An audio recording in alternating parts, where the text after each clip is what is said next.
એડવાન્સીસમાં પ્રકાશિત થયેલ 2025નો પેપર। ચેતના એ ચેતાકીય પ્રક્રિયાનો ઉભરતો ગુણધર્મ નથી, પરંતુ વાસ્તવિકતાનો મૂળભૂત પાસું છે, તેવો પ્રસ્તાવ મૂકે છે।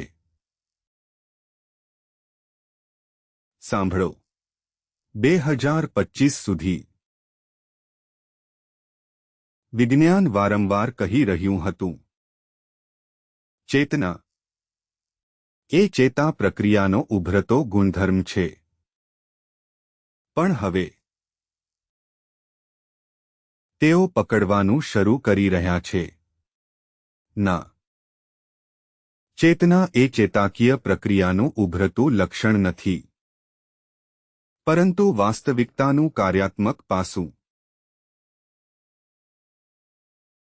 તે 3 સિદ્ધાંતોનું વર્ણન કરે છે: યુનિવર્સલ માઇન્ડ, અંતર્ગત નિરાકાર બુદ્ધિ,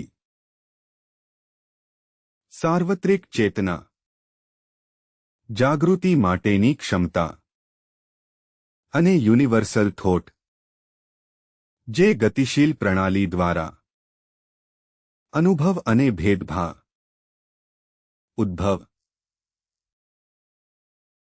વ્યક્તિગત ચેતનાનો ઉદય થાય છે। સપ્રમાણતા બ્રેકિંગ, ક્વોન્ટમ વધઘટ જેવી પદ્ધતિઓ દ્વારા અને વિવેકપૂર્ણ સ્થિતિની પસંદગી। તે અનિવાર્યપણે કહે છે, ચેતના તમારા મગજમાં નથી, તમારું મગજ ચેતનામાં છે।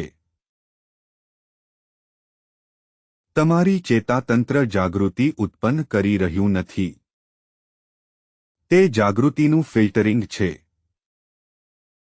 આ બરાબર એ જ છે જે બ્રાહ્મણ રાઘવન વર્ણવે છે।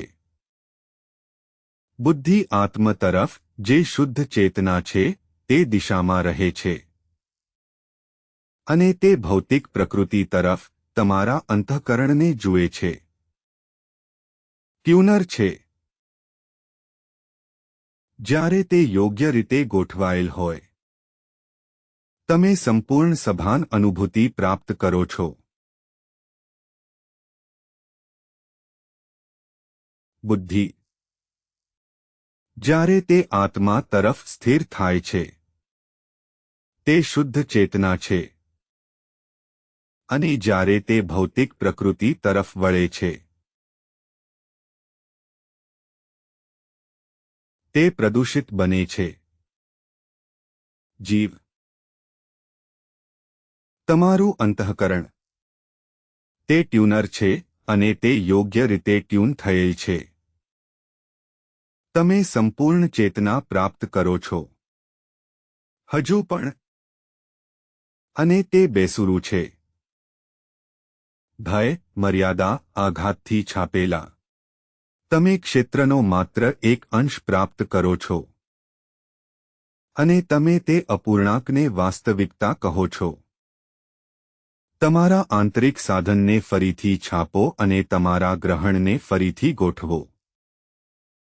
અચાનક આખું ક્ષેત્ર તમારા માટે ઉપલબ્ધ બને છે।